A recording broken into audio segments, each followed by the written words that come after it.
আসসালামু আলাইকুম। গত পর্বে আমরা জেনেছিলাম হযরত মুহাম্মদ সাল্লাল্লাহু আলাইহি সাল্লাম নবুয়ত পাওয়ার পূর্বেই অনেক কোমল হৃদয়ের অধিকারী ছিলেন। সবাইকে অনেক বেশি ভালোবাসতেন, অসহায়দের সাহায্য সহযোগিতা করতেন। তাহলে হঠাৎ করে কি এমন হয়েছিল যে নবুয়ত পাওয়ার পূর্বেই মক্কার তৎকালীন লোকজনদের থেকে নিজেকে দূরে সরিয়ে রাখতেন? এমনটা তো নয় যে তিনি কোনো রাজনৈতিক প্রভাবে পড়েছিলেন। যে ব্যক্তি নবী হওয়ার পূর্বেই সবার কাছে আল আমিন উপাধি পেয়েছিলেন, আর যারা তাকে এই উপাধি দিয়েছিল, নবুয়ত পাওয়ার পূর্বেই কেন তাদের সাথে এতটা দূরত্ব তৈরি করলেন? তবে এমন ঘটনা মানুষের সাথে একমাত্র তখনই হয় যখন যে কোনো ধরনের অনেক বড় পরিবর্তন তার মাঝে আসতে থাকে। সেটা হতে পারে পারিবারিক পরিবর্তন, সামাজিক, অর্থনৈতিক, রাজনৈতিক ইত্যাদি ইত্যাদি যে কোনো ধরনের পরিবর্তন। কিন্তু যুবক মুহাম্মদের সঙ্গে কি এমন হয়েছিল যে কারণে তিনি একাকিত্বকে বেশি পছন্দ করতেন? আজকে আমরা জানার চেষ্টা করব। নবুয়ত পাওয়ার পূর্বে আমাদের প্রিয় নবী হযরত মুহাম্মদ সাল্লাল্লাহু আলাইহি সাল্লাম কি কোনো রাজনীতি করতেন? আরও জানার বিষয়, তিনি কি একা একা নির্জনে চলে যেতেন নাকি তার পারিবারিক কাউকে সঙ্গে নিতেন? আর তাছাড়া নির্জনে গিয়ে তিনি কিভাবে সময় কাটাতেন সেটাও তো আমাদের জানতে হবে। এই সকল বিষয়গুলোই আমরা আজকের ভিডিওতে অনুসন্ধান করব। আমাদের অনুসন্ধানের সঙ্গী হতে এই ভিডিওটি শুরু থেকে একদম শেষ পর্যন্ত দেখতে থাকুন।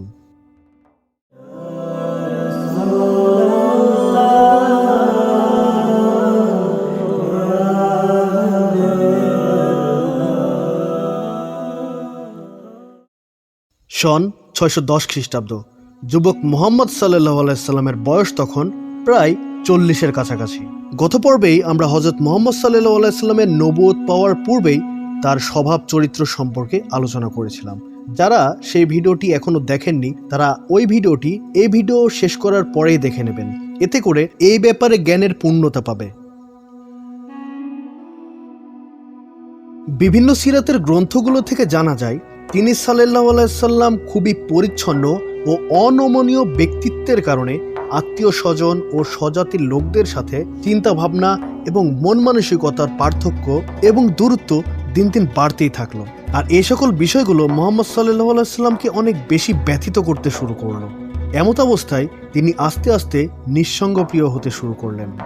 এ সময় থেকে বেশ কিছু ছাতু ও পানি নিয়ে পূর্বের চেয়ে অধিক হারে মক্কা থেকে প্রায় 2 মাইল দূরে হেরা পাহাড়ের গুহাতে যেতে শুরু করলেন। হেরা পাহাড়ের সেই গুহাতে ঢুকে তিনি ধ্যান করতেন, একাকী থাকতেন, ইবাদতে মশগুল থাকতেন। এখন কথা আসে, তিনি নবী হওয়ার পূর্বেই কিসের ইবাদত শুরু করেছিলেন?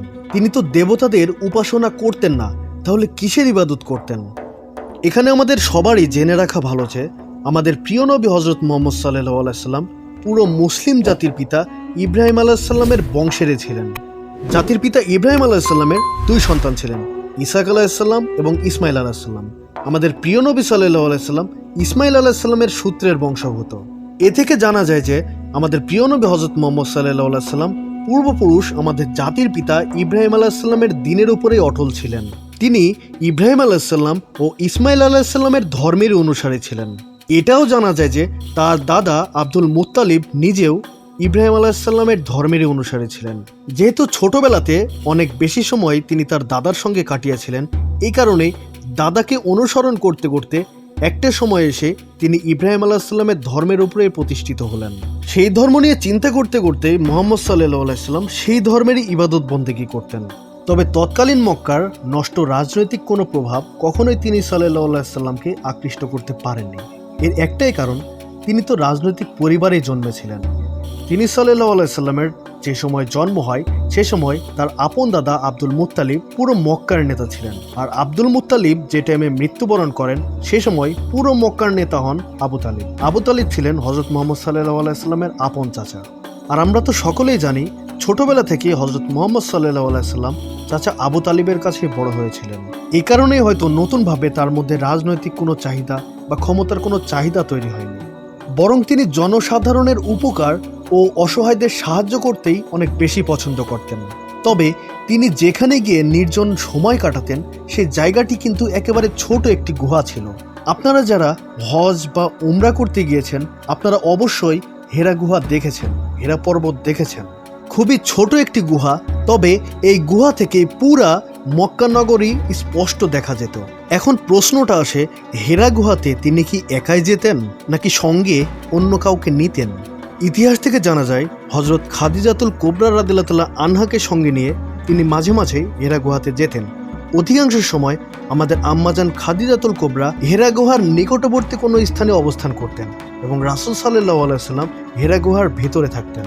বিভিন্ন সিরাতের গ্রন্থগুলো থেকে স্পষ্টত জানা যায় যে নবুয়ত পাওয়ার পূর্বে এবং নবুয়ত পাওয়ার পরেও পুরো মাক্কি জীবনে হযরত মুহাম্মদ সাল্লাল্লাহু আলাইহি ওয়াসাল্লাম রমজান মাসের পুরোটা সময় হেরা গুহাতে অবস্থান করতেন এবং সেখানেই ধ্যানমগ্ন অবস্থাতে বিভিন্নভাবে ইবাদত বন্দিগিতে মশগুল থাকতেন। রমজান মাসে হযরত মুহাম্মদ সাল্লাল্লাহু আলাইহি ওয়াসাল্লাম যে সময় হেরা গুহাতে অবস্থান করতেন সে সময় খাদিজাতুল কুবরা নিজ হাতে খাবার এবং পানীয় নিয়ে যেতেন। তিনি সাল্লাল্লাহু আলাইহি ওয়াসাল্লামের একটি অভ্যাসের ব্যাপারে একেবারে না বললেই নয়। রাস্তা দিয়ে যখন কোনো গরিব বা মিসকিন যেতে দেখতেন তখনই তাকে খুবই সম্মানের সঙ্গে ডেকে নিয়ে খাবার খাওয়াতেন। আর রমজান মাস আসলে তিনি অনেক বেশি বেশি করে দান সদকা করতেন। যতক্ষণ সময়ই তিনি হেরা গুহাতে অবস্থান করতেন ততক্ষণই এই জগতের দৃশ্যমান বস্তু এবং এর পেছনের কার্যকর কুদরতের কারিশমা সম্পর্কে খুব গভীরভাবে ধ্যান করতেন, অনেক গভীরভাবে চিন্তা ভাবনা করতেন।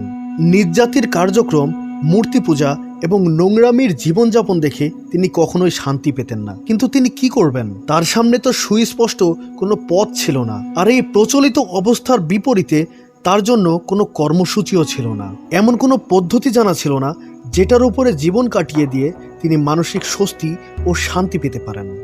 রহমতাল্লিল আলামিন প্রথম খণ্ড পৃষ্ঠা নাম্বার 47 এবং ইবনে হিশামের প্রথম খণ্ড পৃষ্ঠা নাম্বার 235 এবং 236 নম্বর পৃষ্ঠা যদি একটু ভালো করে পড়ে দেখেন তাহলে নবী করিম সাল্লাল্লাহু আলাইহি সাল্লামের অস্থিরতার পুরো বিষয়টা আপনার চোখের সামনে ভেসে উঠবে।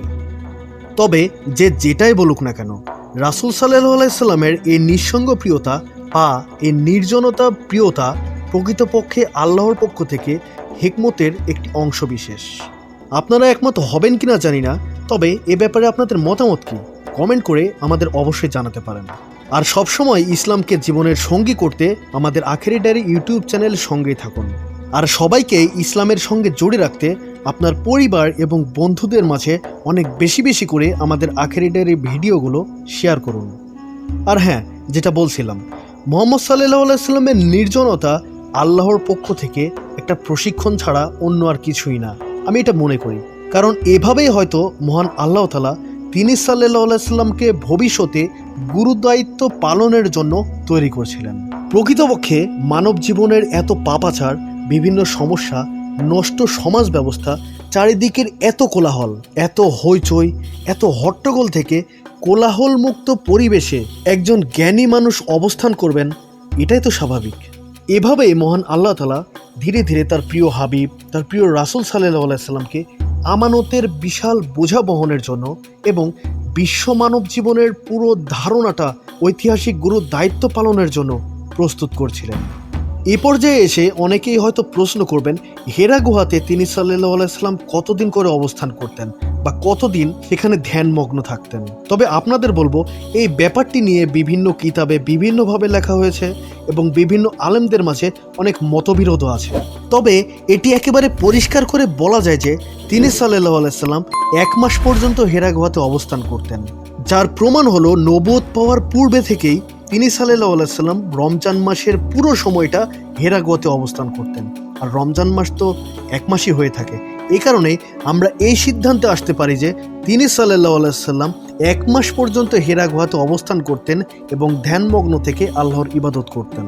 এভাবেই আস্তে আস্তে তার জীবনের সেই মহেন্দ্র ক্ষণ আসতে থাকে। 40 বছর পূর্ণ হওয়ার সঙ্গে সঙ্গে তিনি বিভিন্ন ধরনের স্বপ্ন দেখতে থাকেন, আর এই স্বপ্নগুলো দিনের আলোর মতো সত্য হিসাবে প্রকাশিত হয়। এভাবেই তিনি প্রস্তুত হতে থাকেন আমাদের গোটা মানব জাতির মুক্তির পয়গাম জানাতে। আগামী পর্বে আমরা ওহির ফেরেশতা জিবরাইল আলাইহিস সালামের আগমন সম্পর্কে জানার চেষ্টা করব। সেই পর্বটি আপনারা কেউ যদি মিস করতে না চান তাহলে এক্ষুনি আমাদের চ্যানেলটি সাবস্ক্রাইব করে রাখুন। আমাদের আজকের ভিডিওর ব্যাপারে যদি আপনাদের কোনো প্রশ্ন বা মতামত থেকে থাকে অবশ্যই সেটি আমাদেরকে কমেন্ট করে জানান। ভিডিওটি যদি ভালো লাগে তবে অবশ্যই একটি লাইক করবেন আর শেয়ার করতে একদমই ভুলে যাবেন না। কথা হবে আবার আগামী পর্বে। সেই পর্যন্ত আল্লাহ আপনাদের সবাইকে ভালো রাখুক, সুস্থ রাখুক। আল্লাহ হাফেজ।